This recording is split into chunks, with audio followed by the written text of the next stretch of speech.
Mesdames, Messieurs, bon décor planté par Natacha Kofi. Vous le savez, l'événement, 19 février 1990, 19 février 2020, exactement 30 ans que débutait l'historique conférence nationale des forces vives de la nation à l'hôtel PLM Alejo, un événement majeur, fondateur, fédérateur et unique prenait corps au Bénin et en Afrique. En 10 jours, des travaux intenses dans une même salle où ont siégé 493 délégués, au nombre desquels on dénombre des adversaires politiques et même des ennemis politiques, ont accouché ensemble d'un nouveau pacte social, d'une nouvelle ère, l'ère du renouveau démocratique.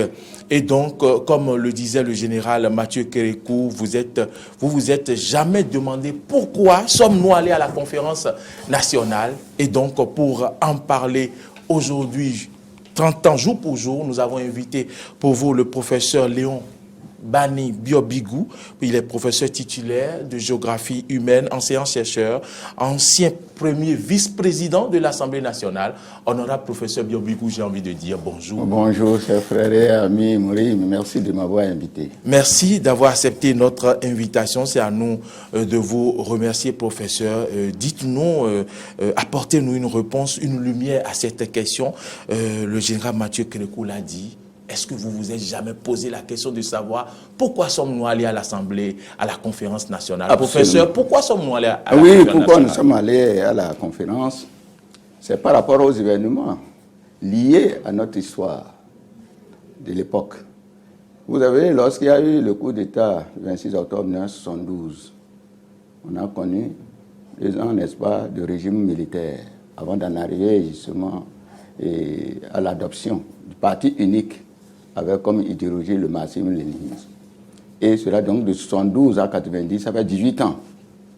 Les dernières années, n'est-ce pas, de cette longue période-là, ont été marquées par des catastrophes, des crises.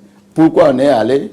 Oui, on est allé à cette conférence tout simplement à cause de la gestion catastrophique des dernières années de cette période, comme je le disais.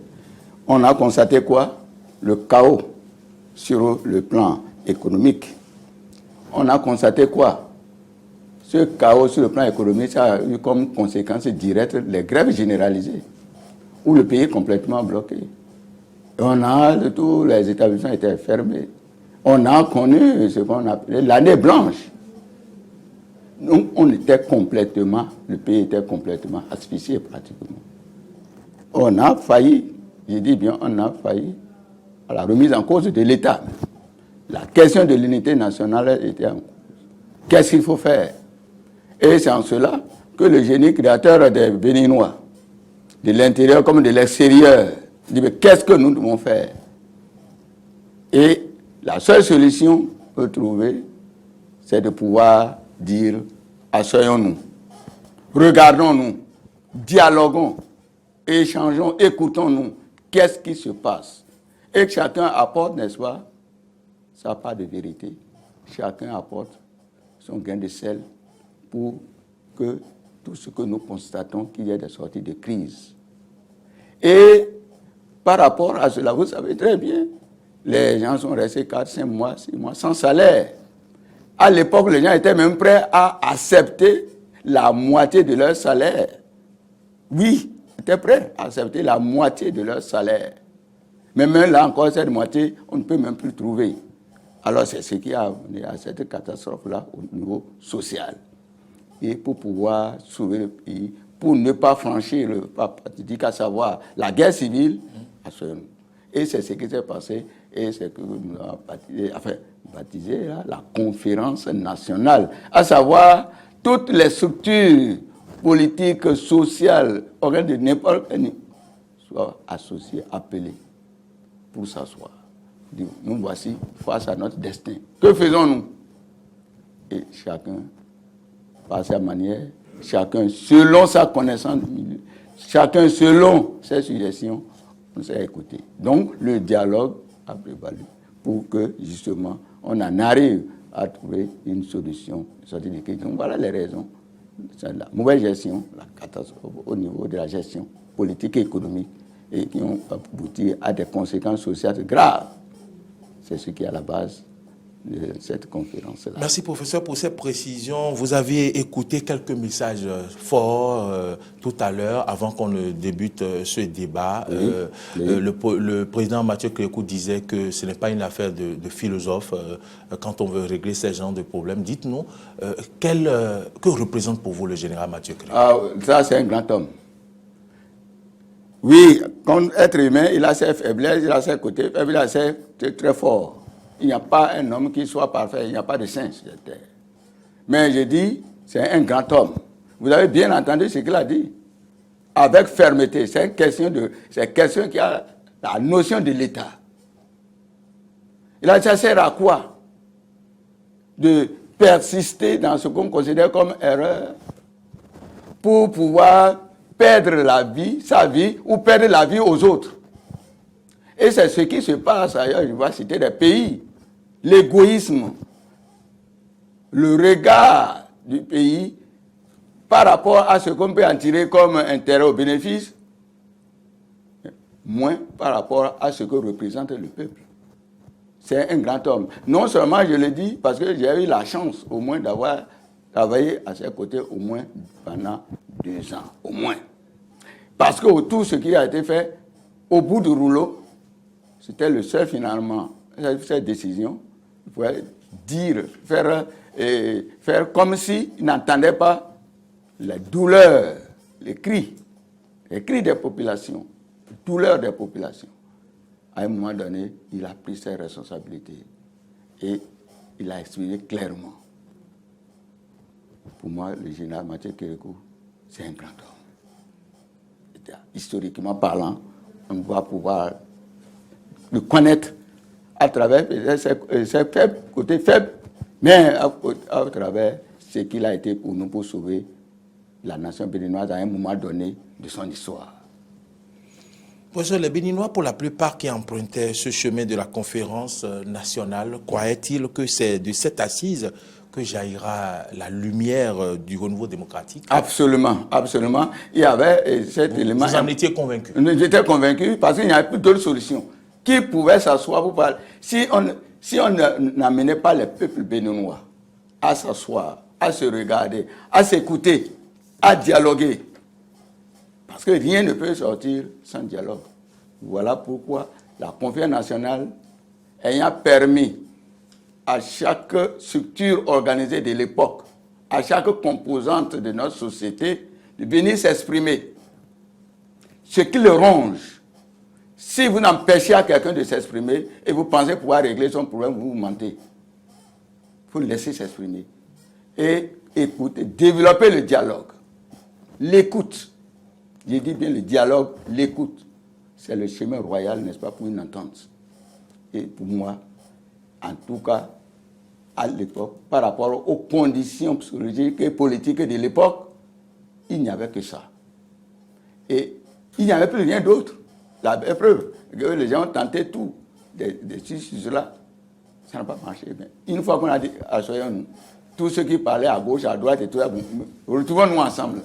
Et devant, chacun s'exprime, chacun donne son point de vue. Et au bout du rouleau, il y a une bonne synthèse qui est sortie du génie de tout un chacun pour pouvoir sauver le pays. Professeur, c'était une assise, mais elle n'était pas une assise exclusive. Peut-être elle aurait été exclusive qu'on ne serait pas arrivé là. Ah ben ça c'est clair, non, c'est la pire catastrophe, ça c'est clair. À l'époque, si elle avait été exclusive, je ne sais pas ce qui aurait nous empêché d'aller à la guerre civile. Par rapport à ce que je connais un peu. Parce que la plupart du temps,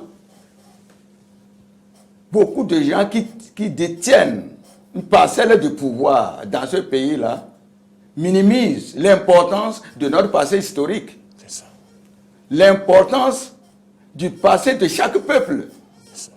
L'importance du comportement qu'on doit avoir lorsqu'on a affaire à des peuples divers. Chacun avec ses réalités. Chacun avec sa manière de voir, de sentir et d'agir. Chacun constituant un maillon pour l'unité nationale. Une nation en construction, il faut en tenir compte. Et c'est ce que j'appelle des diversités irréversibles. Si jamais on ne tient pas compte des diversités irréversibles là, qu'on considère ces diversités comme des phénomènes, des facteurs de conflit, d'opposition, on aura tout faux. Quand on prend des diversités irréversibles comme complémentarité, aucun peuple à lui seul ne se suffit. Aucun peuple à lui seul n'a la science infuse. Et ce sont ces différences irréversibles qui constituent la richesse nationale. C'est mon point de vue. Et c'est ce qui nous a conduit aujourd'hui au renouveau démocratique, à la démocratie. Professeur, une dernière question. Exactement. Et je voudrais avant d'avoir dernière question, oui. Vous savez, lorsque le pays se trouvait dans ce blocage, il fallait bel et bien l'intervention de l'extérieur à travers le programme d'ajustement structurel. Le PASS. Ah oui, le PASS a été aussi un facteur très important de la tenue de cette conférence. Parce que les gens ont conditionné leur intervention, l'aide au pays, à la remise en cause du système dans lequel on était géré, du système politique dans lequel on était géré jusque-là. Voilà un élément très important aussi qu'il faut lier par rapport à ça. Vous pouvez passer maintenant. Pour ce que nous reste-t-il aujourd'hui de la conférence nationale, surtout concernant les acquis? Pour finir. Oui, concernant les acquis, on peut remercier d'abord tous les régimes qui sont succédés depuis la conférence jusqu'à maintenant. Parce qu'il n'y a pas eu un seul régime qui a pu mettre en œuvre toutes les décisions de la conférence. Chaque régime a essayé de mettre un petit bout. Et aujourd'hui, on en est arrivé 30 ans après là, à au moins ce qui était prévu comme issue. Tout est mis en place. Mais là où il y a quelques problèmes, c'est la mise en œuvre, le respect. C'est tout. Parce que les décisions sont claires, les motions sont là, claires et nettes.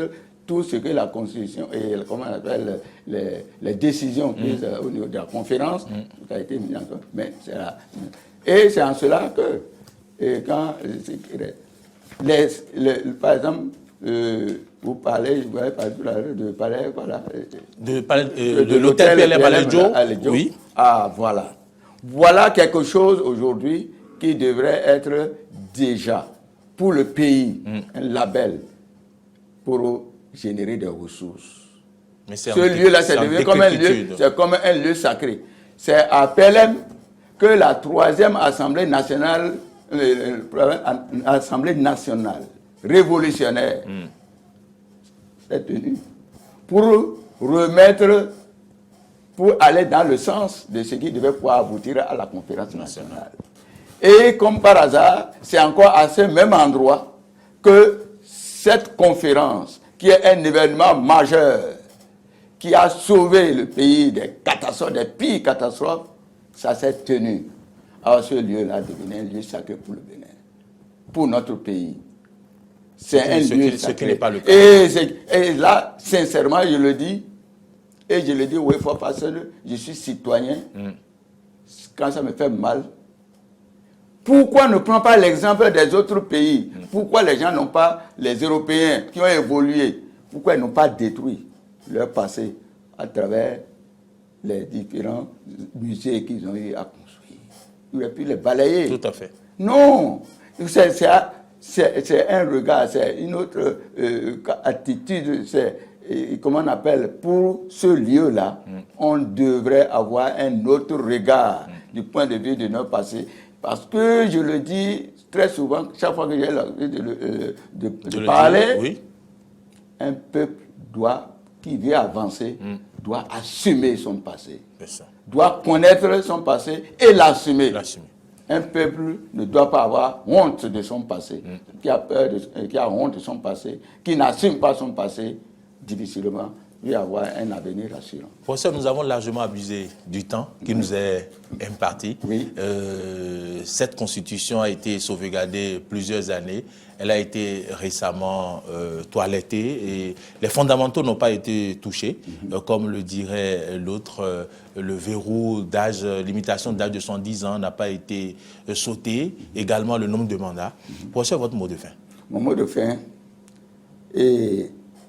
Je dirais, pour moi, il s'agira pour le peuple béninois, je dis bien pour le peuple béninois, de tout mettre en œuvre pour créer des conditions psychologiques constructives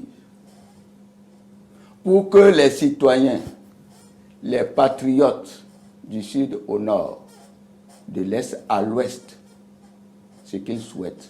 Ils souhaitent quoi? Ils souhaitent la justice. Ils souhaitent quoi? Ils souhaitent tout ce qu'on pourrait appeler l'unité nationale. Ils souhaitent quoi? Ils souhaitent la paix. Ils souhaitent quoi? Ils souhaitent la prospérité et le développement. Ils souhaitent quoi? Ils souhaitent la sérénité. Or, l'unité nationale, tant prônée, commence par le respect des différences irréductibles, tel que je le disais tantôt. Parce qu'aucun peuple tout seul n'a la science infuse. Et c'est ce qui nous impose ce dialogue, cette écoute. Et c'est en dialoguant, c'est en s'écoutant, c'est en se respectant qu'on peut en arriver justement à réaliser ce rêve-là. Je vous remercie. C'est nous qui vous remercions, professeur Léon Bani Bigou. Vous êtes professeur titulaire de géographie humaine, enseignant et chercheur, ancien premier vice-président de l'Assemblée nationale.